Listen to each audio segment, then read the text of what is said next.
पत्रकार मित्र, आज सुबह से ही सुर्खियां जो आज अखबारों में आई हुई हैं कि अमित शाह होम मिनिस्टर साहब भारतीय जनता पार्टी की एक हाई लेवल की मीटिंग ले रहे हैं।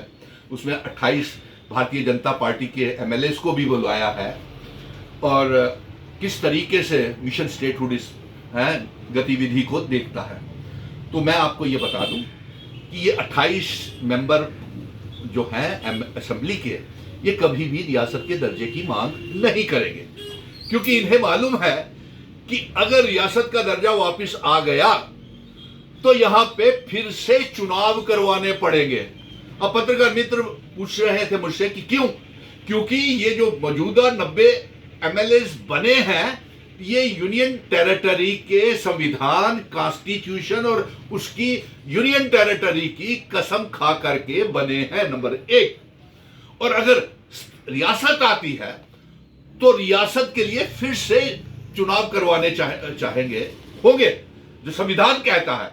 और ये इसमें से 28 एमएलए फिर जीते हैं या ना जीते हैं, 90 एमएलए में कौन कौन जीत करके आएगा या ना आएगा, क्राइसिस तो ये बन गया है कि अब तो शायद 90 एमएलए भी नहीं चाहेंगे कि रियासत वापस आ जाए, क्योंकि फिर से चुनाव करवाने पड़ेंगे। और फिर से अगर चुनाव करवाने पड़े रियासत के दर्जे के तहत, तो कौन जीतेगा कौन हारेगा। इसलिए ये जो एजिटेशन है, जो मिशन स्टेटहुड पूरे जोर शोर से लड़ रहा है, पूरा मुकाबला कर रहा है, क्योंकि ये डोगरा एमएलए जो है ये तो नहीं मांग करेंगे। मुझे नहीं लगता कि ये जो डोगरा मेंबर पार्लियामेंट खुद को कहते हैं दो 28 एमएलए है, ये कभी मांग नहीं करेंगे।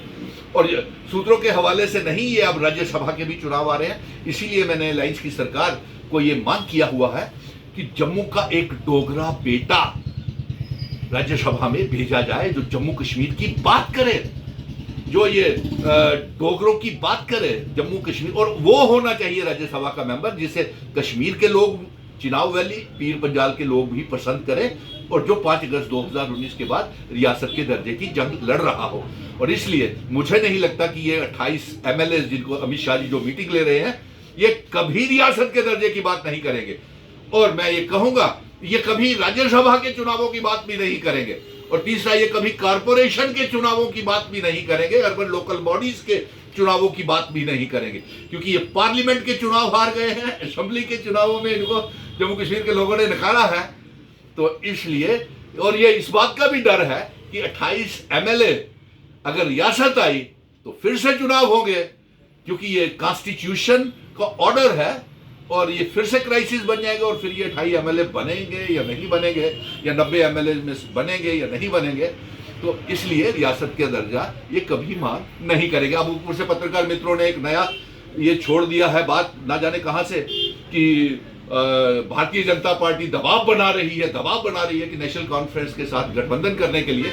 मुझे इसमें कोई हकीकत और सच्चाई नजर नहीं आ रही है।